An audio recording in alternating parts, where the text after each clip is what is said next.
Top news: Trump Organization admits president still controls his business in new filing. Donald Trump can lie to the American public, but the Trump Organization has a harder time deceiving authorities in Britain, where private companies face greater disclosure requirements. Donald Trump, who has long tried to suggest he has little to do with the operations of his business empire, retains power over the trust that holds his assets, according to a filing his business submitted to British regulators last month.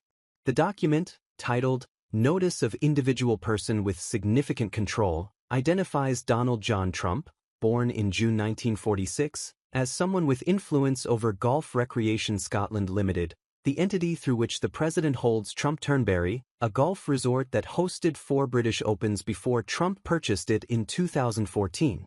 A more detailed section of the filing, labeled Nature of Control, specifies that the person has the right to exercise, or actually exercises, significant influence or control over the activities of a trust. The Donald J. Trump Revocable Trust holds Golf Recreation Scotland Limited and, via a web of additional entities, virtually every other asset in Donald Trump's empire. By stating that Trump has control over the trust, his business appears to admit that Trump maintains a grip on his entire empire.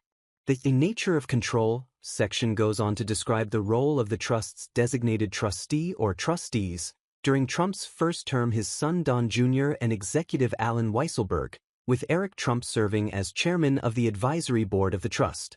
The trustees of that trust, in their capacity as such, have the right to exercise, or actually exercise, significant influence or control over the company, the document says. Or, in plain English, Trump delegated authority while retaining ultimate power. Of course he did. In early 2017, after Trump promised he would not talk about his business with his heirs, first son Eric Trump told Forbes that the president would receive financial updates, probably quarterly.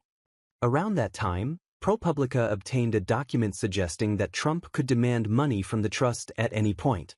The president spent much of his first term visiting his properties, decamping to Mar-a-Lago so often that he nicknamed it the Winter White House.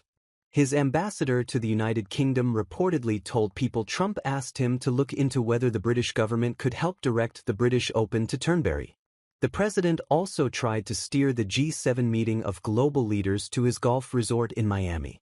A document filed with the Securities and Exchange Commission in December 2024 said that Trump remains the sole beneficiary of his trust. Even in moments that the president has feigned separation from his business, he sometimes hints at the truth. For example, in 2017, Trump hosted a press conference to highlight his moves to hand things off to his heirs. At the conclusion of the event, however, he couldn't help but assert control. I hope at the end of 8 years, I'll come back and say, "Oh, you did a good job.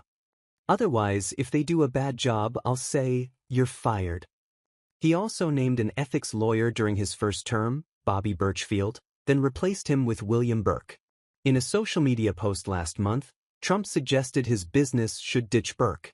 Eric Trump confirmed within hours that the Trump Organization was parting ways with the attorney. Nonetheless, efforts to portray the president as separate from his multi-billion-dollar empire persist. Contacted last month about a story that measured the impact tariffs had on Trump's business, a spokesperson for the White House responded, "The president's assets are in a trust managed by his children while he is working overtime to lead the country to economic prosperity."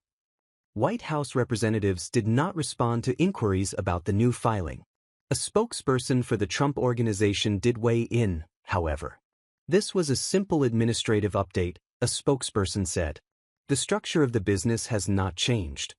In other words, despite efforts to make it seem otherwise, the president has apparently been in control all along.